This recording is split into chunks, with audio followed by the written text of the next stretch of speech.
د شال ټلویزیون قدرمنو لیدونکو سلامونه. پام وکړئ د دې مهال لنډو خبرونو ته.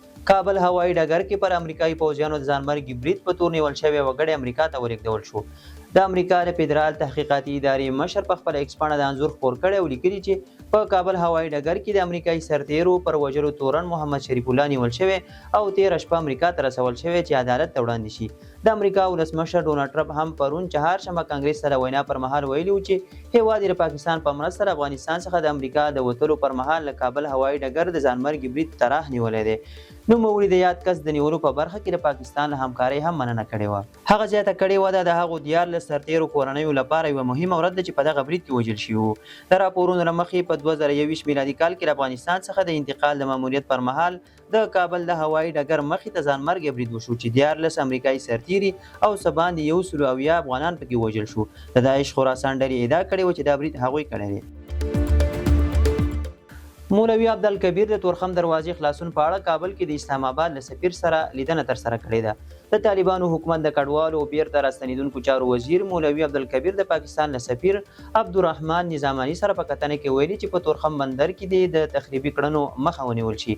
هغه زیاته کړې چې د تورخم د ستونزې د حل لپاره باید د خبرو اترو لاره غوره شي او تاوتریخوالی باید ودرول شي. بلخوا د پاکستان سفیر ویلي چې هیواد به له کډوالو د سیاسي وسیلې په توګه کار وانخلي. له 2 اونیو راهیسې کرښې ته نږدې د پوستې جوړولو له امله د افغان او پاکستاني امنیتي ځواکونو ترمنځ وخت ناوخت جګړه رامنځته کیږي چې له امله یې د تورخم دروازه هم تړل شوې ده. تورخم کې د نښتو له امله شاوخوا 800 کورنۍ بې ځایه شوي دي. د ننګرهار محلي مسؤلین وایي چې تورخم کې د پاکستاني لوري د بریدونو له امله شاوخوا 800 کورنۍ بې ځایه شوي دي. د ننګرهار د کډوالو چارو رئیس باز محمد عبدالرحمن وایي چې د بې ځایه شویو کورنیو سروې پیل کړي او له پای ته رسېدو سره سم به ورته مرستې وویشل شي.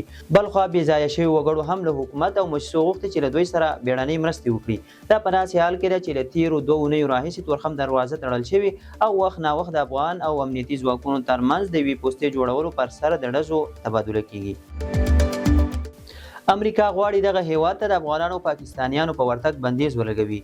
رویټرز خبري اجانس د 3 موثقو سرچینو په حواله لیکلي چې ډونالډ ټرمپ د خپلې کابینې څو غړو ته لارښوونه کړې چې د مارچ تر 12 د افغانستان او پاکستان په ګډون د هغو هیوادونو لیست برابر کړي چې اتباع او سفر باید امریکا ته تر یوې کچې یا بشپړ ودرېږي. دا اقدام د حکومت لخوا د هیوادونو د امنیتي خطرونو د ارزونې له مخې ترسره کیږي. ډونالډ ټرمپ د خپلې واکمنۍ په لومړۍ دوره کې هم امریکا ته د 2 هیوادونو چې اکثره یې مسلمانو د اتباعو ورتګ منع کړ چې 2013 میلادي کال کې د وخت سترې محکمې هم تایید کړ. خو ولسمشر جو بایډن بیا 2021 میلادي کال کې دغه بندیز لغوه کړ او هغه د امریکا پر ملي وجدان یو داغ وباله. ملګري ملتونه د مارچ په 10 د افغانستان په اړه غونډه ترسره کوي. ټاکل شوي چې په دې غونډه کې د یونما ماموریت د غځېدو او برخلیک معلومولو په اړه خبرې او بحثونه هم وشي چې د روانې مارچ میاشتې په 18 نیټه پای ته رسیږي. د یونما د ماموریت پای ته رسېدو سره سم 13 ورځ د طالبانو حکومت ویان ذبیح الله مجاهد وویل چې په افغانستان کې د دغې استازولۍ ماموریت اغېزناک او بریالی نه و. نوموړي زیاته کړې چې یونما د طالبانو حکومت ناسم انځور نړۍ ته وړاندې کوي او خلکو ته اندېښنې پیدا کوي. یونما د ملګرو ملتونو مرستندویه ماموریت دی چې په 2002 میلادي کال کې تاسیس شو چې موخه یې د افغانستان د سولې ثبات، بشري مرستو او د بشري حقونو د ملاتړ لپاره کار کول دي.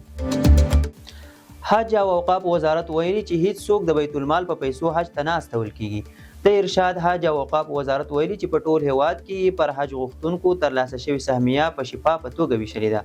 د ارشاد حج او اوقاف وزارت سرپرست شیخ نور محمد ثاقب په یوه خبري غونډه کې ویلي چې د دولتي ادارو او وزارتونو په سهمیه کې حج تلونکي کسان به د حج ټول لګښت پخپله ورکوي او هیڅ څوک د بیت المال په پیسو حج ته نه لیږل کیږي. هغه ویلي چې سږ کال د یو تن حاجي لګښت 282,000 افغانۍ او د حج د ټولې پروسې لګښت 8 میلیارډ 220 میلیونه او 800,000 افغانۍ ټاکل شوی دی. ایال زمیر د اسرائیلي پوځ نوی قومندان وټاکل شو.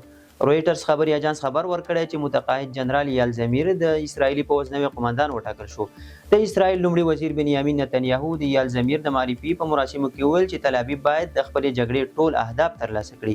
هغه زیاته کړه چې اسرائیل هوډ لري چې د ایران او د هغې نیابتي ډلې ماتې کړي. بل خوا نوي ټاکل شوي قومندان هم ویلي چې ماموریت لا بشپړ شوی نه دی. دا یوه وجودي جګړه ده او د یرغمل شویو کسانو تر خوشي کېدو او دښمنانو ته د ماتې تر ورکولو به خپلو بریدونو ته دوام ورکړي. د اسرائیل له پوځ نوي قومندان په داسې حال کې لوړه وکړه چې له حماس سره د پاتې یرغمل شویو کسانو د خوشي کېدو او په غزه کې د اوربند پر سر کړکېچ د جګړې د بیا پیل خطر زیات کړی دی.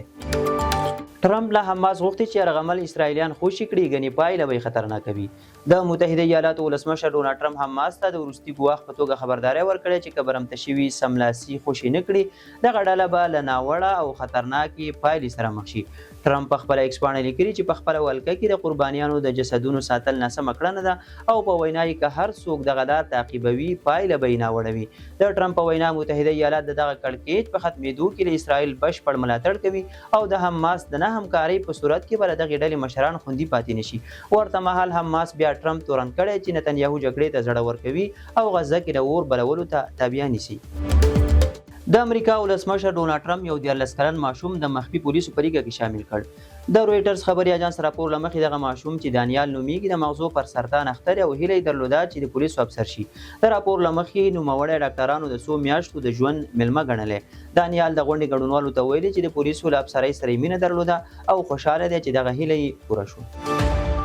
امریکا له اوکراین سره د استخباراتي معلوماتو شریکول وځنډول. د متحده ایالاتو د مرکزی استخباراتو ادارې ویلي چې واشنگټن د اوس لپاره له کیف سره د استخباراتي معلوماتو شریکول درولي دي. امریکا غواړي چې په دواړو هیوادونو فشار راوړي ترڅو د جګړې ختمولو لپاره د سولې تړون وکړي. په اوکراین کې د 2022 کال د جګړې له پیل راهیسې متحده ایالاتونو له هغه هیواد سره مهم اطلاعات شریک کړي چې په دغو اطلاعاتو کې هغه پوځي اطلاعات هم شامل دي چې اوکراین پوځ په روسیې باندې د برید لپاره ورته اړتیا لري. تر دې مخکې ولسمشر ټرمپ له اوکراین سره مرستې هم ځنډولې وې. بلخوا فرانسې بیا اوکراین ته ټټر وهلی چې تر ممکنه حده به ورسره استخباراتي معلومات شریکوي. ترکیه کې 40 کسان له داعش سره د تړاو په تور نیول شوي دي. د ترکیې کورنیو چارو وزیر ویلي په دغه هیواد کې 40 کسان داعش سره د تړاو په تور نیولي دي. علي یرلیکایا ویلي چې دغه کسان په 2 اونیو کې په ځانګړو عملیاتو کې نیول شوي دي. د راپورونو له مخې په دغو نیول شوو کسانو تور دی چې داعش ډلې ته یې لوجستیکي مرستې برابرولې او په ټولنیزو رسنیو کې ورته تبلیغات کول. تیره میاشت تاجکستان هم اعلان کړی و چې سبا 30 کسان یې داعش سره د اړیکو له امله پر بند محکوم کړي دي. د شال ټلویزیون قدرمن اوریدونکو دا د دې مهال لنډ او مهم خبرونه. تر بیا ښه وخت.